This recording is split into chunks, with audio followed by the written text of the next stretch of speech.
¿Cómo estás? Muy bien, un gusto estar con ustedes siempre. Bienvenido, David.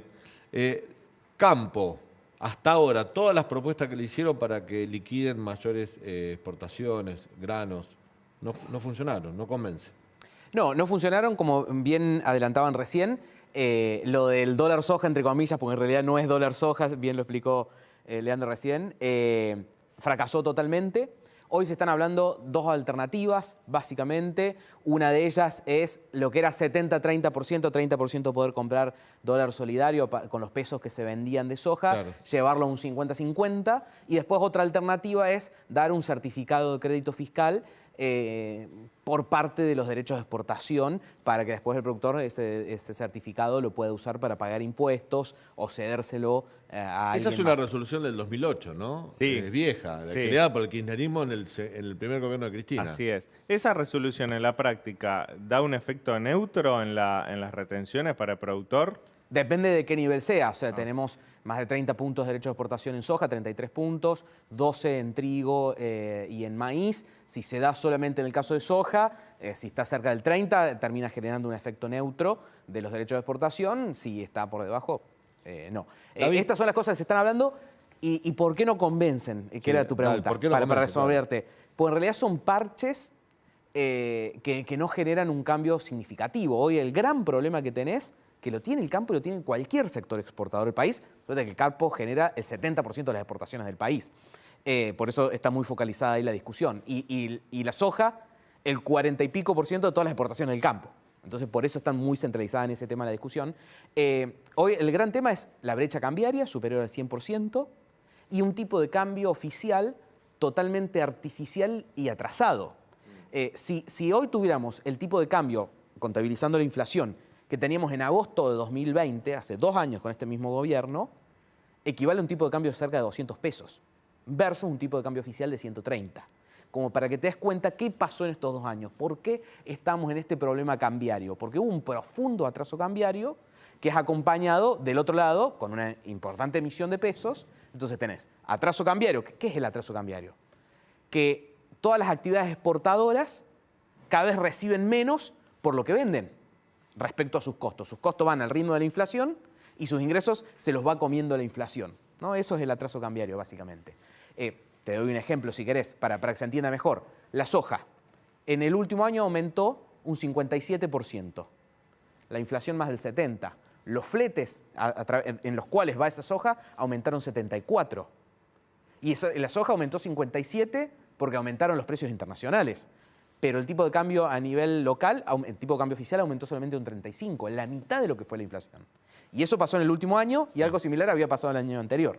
Entonces, David, mientras no se solucione eso, todos los parches van a traer soluciones muy parciales y no significativas. Momentáneas y no van a servir a la cuestión de fondo. Pero te están viendo en casa, jubilados, laburantes, gente que vive de un salario, que ve que la inflación le come ese poder adquisitivo. Mientras todo esto sucede en la macroeconomía, porque en definitiva la exportación de miles de millones de dólares en granos, del campo, la actividad agropecuaria, ¿en cuánto influyen los precios internos en la inflación en Argentina, mientras esté esta situación así planteada como está? Bueno, lo cierto es que hoy la inflación, si hablamos del tema cambiario, ¿no? Sí. Hoy hemos llegado al 70% de inflación y estamos proyectando un piso del 90% para todo el 2022 sin devaluación, ¿no? O sea, sí, normalmente los picos inflacionarios anteriores han venido después de devaluaciones. O sea que hoy ya tenemos una inflación alta, incluso habiendo atrasado el tipo de cambio, incluso habiendo atrasado más las tarifas. Entonces, ¿a qué voy con esto? Sí, una devaluación o algún tipo de desdoblamiento, como probablemente se puede llegar a aplicar, genera más inflación. Pero es algo que tarde o temprano tenés que hacer. Las tarifas no las podés subsidiar y congelar de por vida. Y a medida que más tardás, más es el salto que tenés que hacer. Lo mismo pasa con el tipo de cambio oficial. El peso ya se devaluó. Cualquiera de nosotros está dispuesto a deshacerse de sus pesos a 300 pesos por dólar. Claro. O sea que ya se devaluó. El tema es cuándo el gobierno lo va a reconocer en el tipo de cambio oficial. ¿Y a qué voy con esto? Conseguir dólares del FMI, de China, de India, de donde sea, de Qatar, de donde sea. Lo único que hace es patear el problema para adelante porque el atraso cambiario ya existe y el peso ya se devaluó. Entonces, la cuestión es si lo hago hoy, lo hago el mes que viene, lo hago en 6 meses o lo hago en un año. Y mientras más tardo, mayor es el salto que necesito. O sea que mientras más tardo, más efecto voy a generar. Ese es el problema. Nadie lo quiere hacer, porque claramente te genera costos, te genera mayor inflación en un proceso complicado de pérdida de poder adquisitivo. Todo eso es cierto, pero el problema es que es inevitable, porque el peso ya se devaluó. No sé si puedo transmitir bien la idea. La contracara de la inflación es la pérdida de poder adquisitivo de los salarios. Claro. Tenés el dato del último mes de julio, que la canasta básica total, que mide la línea de pobreza, es de 111.000 pesos para una familia tipo de 4 integrantes. Muchos salarios, incluso de empleo registrado, están por debajo de esa línea. ¿Cómo se deterioró justamente el poder adquisitivo en los últimos meses con este aceleramiento de la inflación? O sea, ¿ustedes lo vienen midiendo desde FADA? ¿Cuánto cuesta, por ejemplo, ahora llenar un changuito y cómo eso está impactando en la vida de los argentinos? Sí, dos cosas medimos en FADA. Por un lado, el salario, si lo comparamos contra diciembre de 2017, como para tratar de tener una perspectiva más larga, hasta junio, que es cuando hay datos, todavía falta la inflación alta de julio, que ahí va a generar otro impacto, los salarios en promedio perdieron el 21% del poder adquisitivo. Es decir, con el mismo salario, hoy podés comprar 80 pesos de cada 100 que podías comprar, o 79 de cada 100 que podías comprar en diciembre de 2017. Y eso es lo que todos sentimos en nuestros bolsillos, de que están más flacos y que pueden comprar menos, incluso trabajando igual o más. Pero ese es el promedio. Dentro de ese promedio tenés salarios privados formales que han perdido cerca del 17 en ese periodo de tiempo, y salarios privados informales que han perdido el 34. Por eso también los sectores un poco más vulnerables, que muy probablemente son cuentapropistas o tienen salarios, tienen trabajos informales, todavía la sufren más, porque además de haber tenido menos espalda, su pérdida de poder adquisitivo fue mucho más alta que en otros salarios que están sindicalizados o tienen otro tipo de oportunidades para poder negociar. Entonces, ese es el gran problema, y con el aceleramiento inflacionario es muy difícil que puedan recuperar algo de eso. Porque en una inflación, en una economía complicada, que no funciona, porque claramente no está funcionando, que no genera empleo, que no genera crecimiento, es muy difícil que los salarios puedan este año equiparar un 90%. Bueno, pero hay algunas paritarias que lo lograron. Creo que Petroleros ya tiene un acuerdo de un 90% para este Sí, año. son muy contados. Normalmente son petroleros, bancarios, aceiteros, que son normalmente los gremios un poquito más fuertes. También de sectores que más o menos andan bien. Hay una versión que está dando vuelta hace días, de la semana pasada, que la CGT quiere 2 bonos de 35.000 pesos. O sea, primero dijeron que quieren paritarias y bonos. El gobierno ofreció suma fija. Parece que la suma fija va a quedar de lado, pero el tema del bono sí puede seguir.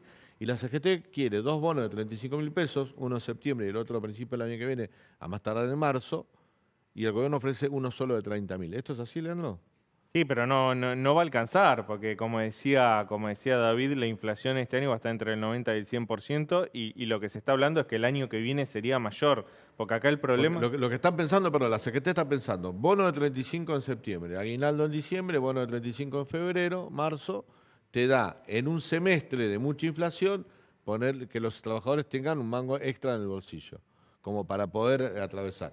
Los gremios más fuertes, los que tienen más poder de negociación, camioneros, bancarios, querían reabrir la paritaria. No, quieren, o sea, paritaria, que cada sector pueda. El gobierno no quiere abrir la Vos paritaria. fijate que la medida esa del bono, de suma fija, de lo que sea, beneficia más a los que tienen salarios más bajos. Claro. Porque porcentualmente es una cantidad mayor en Pero su lo salario. pueden pagar, digo, las pymes, ¿pueden pagar un bono, 2 bonos de 35.000 pesos? Y hay que ver el sector, pero claramente también en todo este proceso, sobre todo las pymes, también están en un momento complicado, porque su mercado, que es el consumo interno, tiene consumidores con poder adquisitivo debilitado. Claro. En un contexto inflacionario que también es difícil trasladar todos los aumentos de costos. Así que dependerá mucho de cada sector, ¿no? Habrá sectores que pueden trasladar costos de manera más fácil, sectores que están trabajando con mejor rentabilidad, pero sin duda les va a complicar. Pero bueno, estás en esta situación. El trabajador viene perdiendo y las empresas, y sobre todo las pymes, les cuesta pagar los bonos. Y lo que se da en particular con los bonos y la suma fija, que es lo que estaban diciendo ustedes recién, es un achatamiento, que también pasa mucho con las jubilaciones, ¿no? Hay un achatamiento porque se dan estas sumas fijas y los salarios más altos terminan recibiendo menos. Y a eso se le suma el impuesto a las ganancias. Claro. Que muchos de todos estos trabajadores que estamos hablando sindicalizados y de los gremios un poquito más fuertes, muchos de los trabajadores pagan ganancias. Y en muchos de todos estos aumentos terminan haciendo que tal vez no reciban un peso extra, porque el aumento que tienen que pagar de impuesto a las ganancias les come todo el incremento de salario, ¿no? Entonces, ese también es un tema. Juntos por el Cambio, Leandro, le está haciendo a Massa lo que Massa le hacía a Guzmán. Cuando le pide que suba al piso de bienes personales, es como Guzmán le hacía con ganancias de bienes personales a Guzmán, que Guzmán decía, pará, que estoy justo con la plata y vos me quitas recaudación, y Massa quedaba como el que conseguía beneficios para la gente. Ahora que él es ministro de Economía, junto por el Cambio, ahora le propone subir bienes personales, ¿no?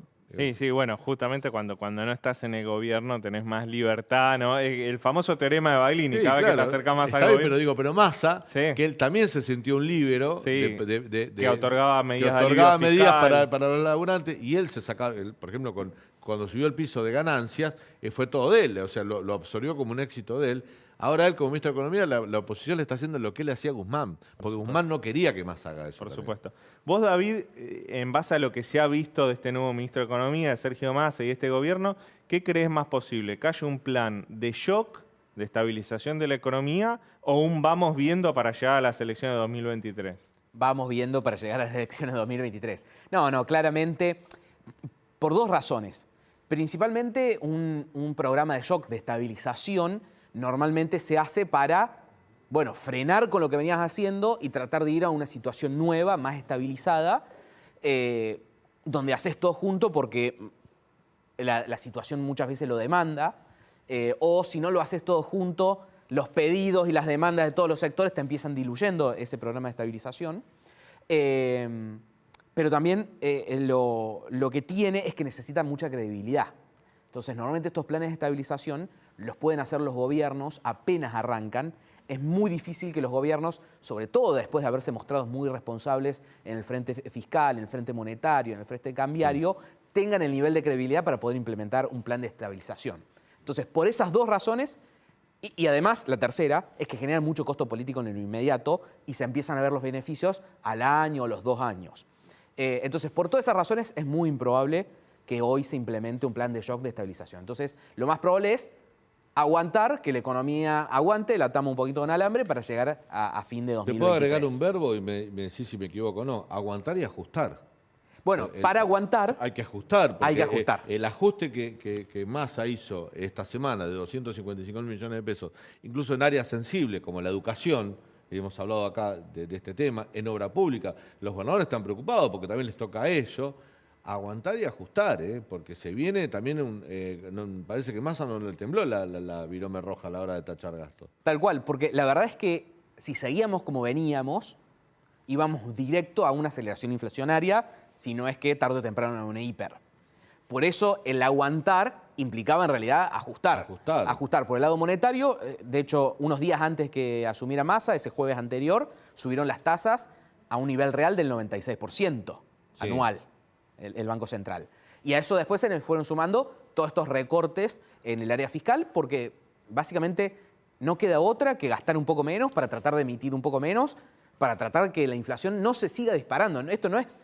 Hasta acá lo que hemos visto es tratar de que la inflación no se dispare más, no frenarla ni nada por el estilo. Claro. Tratar de que el año que viene no sea más del 100 y pico %. Es lo único que hemos visto hasta acá. Entonces, eso es lo que va a tratar de hacer Massa. Ya se hizo un poco por el lado monetario, dijimos, se está haciendo por el lado fiscal. Hay quienes creemos que del lado cambiario necesariamente tiene que venir algo por el simple hecho de que ya no hay más dólares. Vos lo decías, Leandro, al principio, el gobierno no quiere devaluar. Nadie quiere devaluar nunca porque implica muchas de las cosas que dijimos antes, pero cuando ya no hay dólares para sostener un tipo de cambio artificial, no te queda otra. O devaluás de la manera más típica o desdoblás, que es una devaluación encubierta, que tal vez se puede poner eso para cambiarle el nombre y que no se vea devaluación, pero no quedan muchas otras cosas cuando te quedaste sin dólares. Claro. Y si conseguís dólares, pero sigue el proceso de fondo atrás, ganas tiempo. Bueno, Massa, supongamos que le va bien y entre toda esta recorrida vuelve con 3.000, 4.000 millones de dólares. Gana 6 meses máximo. Y esta discusión que la estamos teniendo hoy la vamos a tener en marzo. Tal vez un poquito atenuada porque ahí empiezan a ingresar los dólares de la cosecha, así que capaz que la tengamos en julio o agosto del año que viene. pero es una discusión que a lo sumo se posterga porque el problema de fondo sigue existiendo. Sí, y lo que no se puede postergar son las elecciones. Tampoco el gobierno debe estar calculando que es el peor momento no lo agarre en un proceso electoral. Exactamente. Por eso hay que hacer estas cosas ahora para que no los agarre en julio, agosto, septiembre y que le toque al que venga. Gracias, David. Un gusto tenerte en el programa. Un gusto conversar con ustedes. Vamos a ir a un breve